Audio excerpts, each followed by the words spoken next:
Hello everyone, आप सभी का एक नई वीडियो में स्वागत है। मैं हूं आपके साथ आशीष सर और ये है आपके लिए प्रीबोर्ड एग्ज़ाम 2021-22 का क्लास 10th मैथ यानी कि बेसिक मैथ का। और ये पेपर आपका मॉर्निंग शिफ्ट यानी कि आज 28 अक्टूबर को हो चुका है। तो चलिए आप अपने आंसर मैच कर लीजिए कि आपने कौन सा ऑप्शन टिक किया था और कौन सा ऑप्शन सही होना चाहिए था। और जब भी आप पेपर करते हैं तो आपको सामान्य निर्देश जरूर पढ़ लेने चाहिए, कौन से सेक्शन से कितने क्वेश्चंस आपको करने होते हैं, क्योंकि आपको मान लीजिए सारे क्वेश्चंस आ रहे हैं बट आपको मार्क्स तो उतने ही मिलने हैं जितने का वो पेपर है। तो सारे अगर आप कर लेते हैं तो आपका टाइम वेस्ट होता है। तो आपको टाइम मैनेजमेंट बहुत इंपॉर्टेंट है, क्योंकि मैथ साइंस वगैरह पेपर में आपको बहुत कम टाइम मिल पाता है, यानी कि टाइम ज़्यादा चाहिए होता है। तो चलिए यहाँ पर हम देखते हैं सवाल। और सबसे पहले आपके पास था सेक्शन ए। सेक्शन ए से आपको 20 में से आपको 16 प्रश्न करने थे। 4 सवाल आपके लिए ऑप्शनल थे। तो यहाँ पर पहला सवाल था कि कितने दशमलव स्थानों के बाद संख्या का दशमलव प्रसार शांत होगा, यानी कि टर्मिनेट आपको बताना था यहाँ पर। तो पहले सवाल का ऑप्शन आपका 3 है, नहीं, यानी कि 3 टर्मिनेट यहाँ पर होंगे। और दूसरे सवाल में आपको प्रायिकता बतानी थी। एक पासे को एक बार फेंका गया तो सम संख्या आने की कितनी प्रायिकता होगी, तो उसे हम लोग 1/2 बार अगर फेंकेंगे, यानी कि आधे बार फेंकेंगे तो आपका ये प्रायिकता होगी सम संख्या आने की।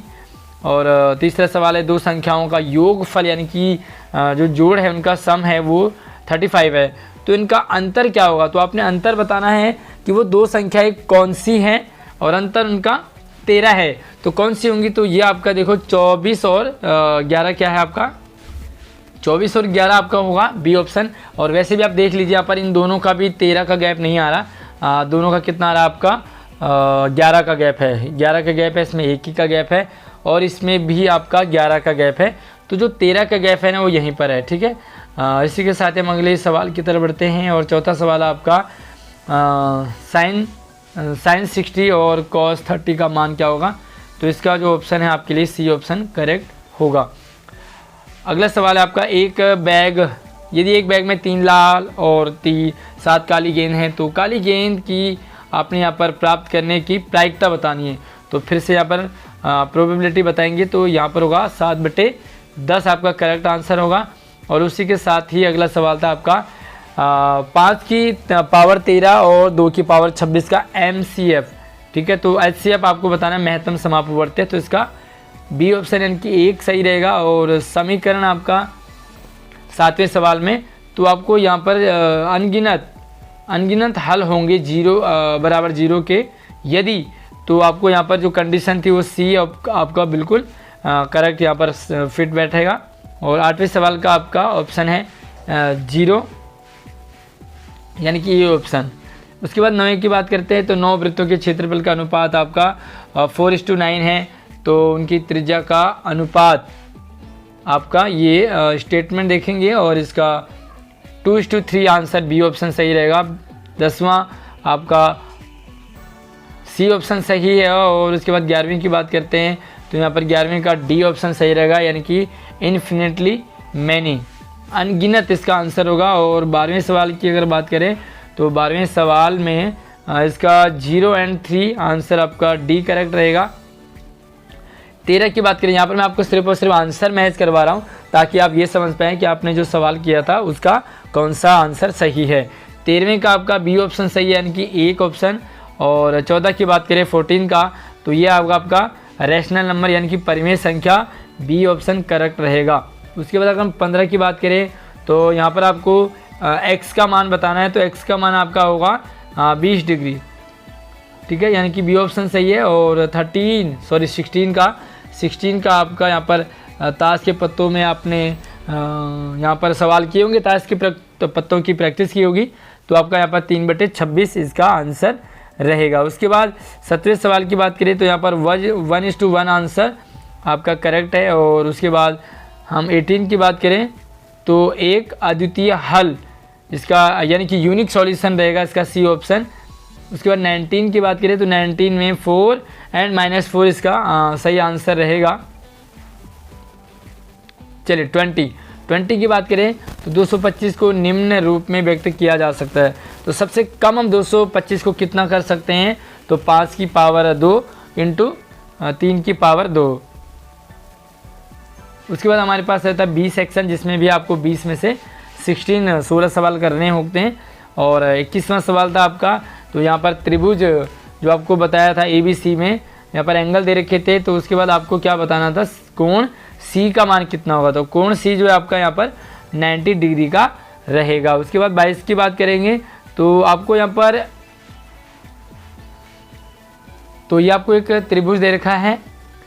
त्रिभुज में आपको EC का मान बताना है। तो जो भी आपका EC है आप उसको ये देखेंगे कि इसका क्या मान होगा।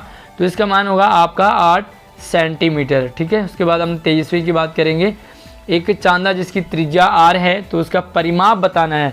तो त्रिज्या पता है आपको, तो परिमाप आप आराम से निकाल सकते हैं। इसका आंसर रहेगा आपका D, यानी कि पाई R प्लस 2R। 24 में आपका 45 डिग्री कोण वाले त्रिज्याखंड का क्षेत्रफल क्या होगा, उसका आपने क्षेत्रफल निकालना है। जिसकी त्रिज्या आपको दे रखी है कि 14 सेंटीमीटर है, तो इसका आपको क्षेत्रफल कितना होगा। तो ये रहेगा आपका 77 सेंटीमीटर स्क्वायर। 25वें की बात करेंगे, तो 25वां आपका यहाँ पर त्रिज्या बतानी है। तो त्रिज्या आपका रहेगा 60 मीटर, 7 मीटर। और 26 की बात करें तो यहाँ पर साइन थीटा कॉस थीटा का जो आपका D ऑप्शन सही है, 10 स्क्वायर A। और 27 में हमारा जो B ऑप्शन सही रहेगा। 28 का आंसर आपका C ऑप्शन सही है, 2। और 29 की बात करें तो 29 में भी आपका B ऑप्शन के साथ दो यानी कि 2 आंसर बिल्कुल करेक्ट है। उसके बाद हम बात करें 30 पे, तो 30 पे आपका A square B square C option बिल्कुल करेक्ट रहेगा। उसके बाद देखते हैं और 31, तो 31 में आपको यहाँ पर 5 यूनिट इसका आंसर रहेगा C ऑप्शन। 32 की बात करें तो 32 में आपका 16/5 इसका आंसर रहेगा। तो यहाँ पर स्टेटमेंट आपको K का मान आपको ज्ञात करना था। तो K का मान आपका 16/5। उसके बाद 33वां सवाल रहेगा, तो यहाँ पर आपको 0.001 रहेगा। और 34वें, तो 34वें का आपका आंसर रहेगा आपका C, है ना। तो C आपका क्या है, पूर्णांक है, यानी कि इंटीजर है। 35वां सवाल आपके लिए है कि यदि पासों के एक युग्म को एक बार उछाला जाए तो क्षेत्र योगफल 8 आने की प्रायिकता क्या होगी। तो जो 8 योगफल है उसका आंसर रहेगा आपका 5/36। और 36वां सवाल आपका रहेगा आपका C ऑप्शन बिल्कुल 96 सेंटीमीटर स्क्वायर। 37वीं की बात करते हैं, तो 37वें का आपका A ऑप्शन के साथ 2 आंसर करेक्ट रहेगा। और यहाँ पर आपको जो 38 से 40, 38 में 40 3 सवाल रहेंगे आपको। यहाँ पर कारण और अभिकथन वाले सवाल हैं आपको। तो अभिकथन वाले सवालों में थोड़ा सा आप स्टेटमेंट के साथ साथ थोड़ा सा अपना हल्का सा यहाँ पर लॉजिक भी रहता है। तो इस लॉजिक के अकॉर्डिंग आपको आंसर देखने होते हैं। तो आपको सबसे इम्पॉर्टेंट चीज़ें, आप इन चीज़ों को अगर समझ गए तो आप आंसर कर जाओगे।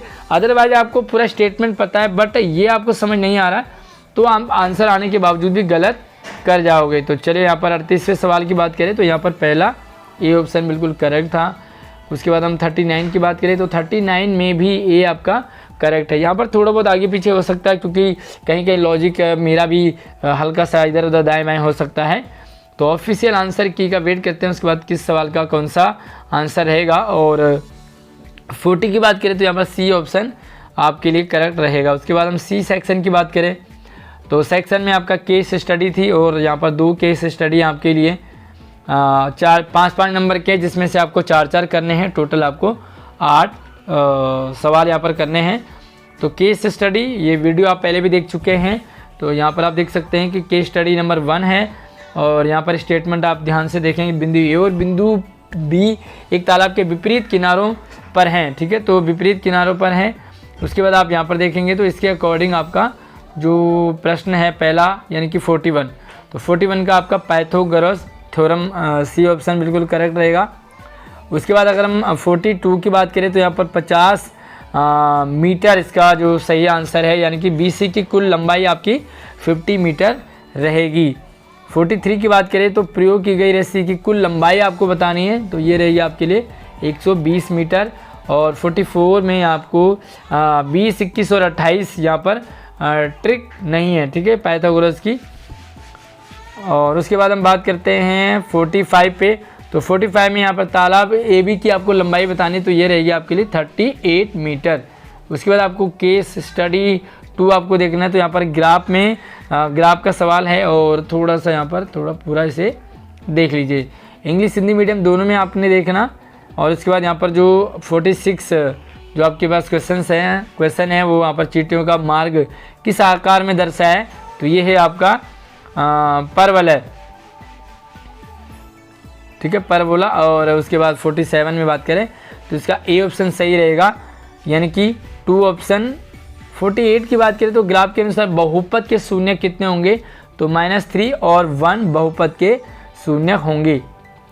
49 का आंसर आपका डी ऑप्शन आपका करेक्ट रहेगा।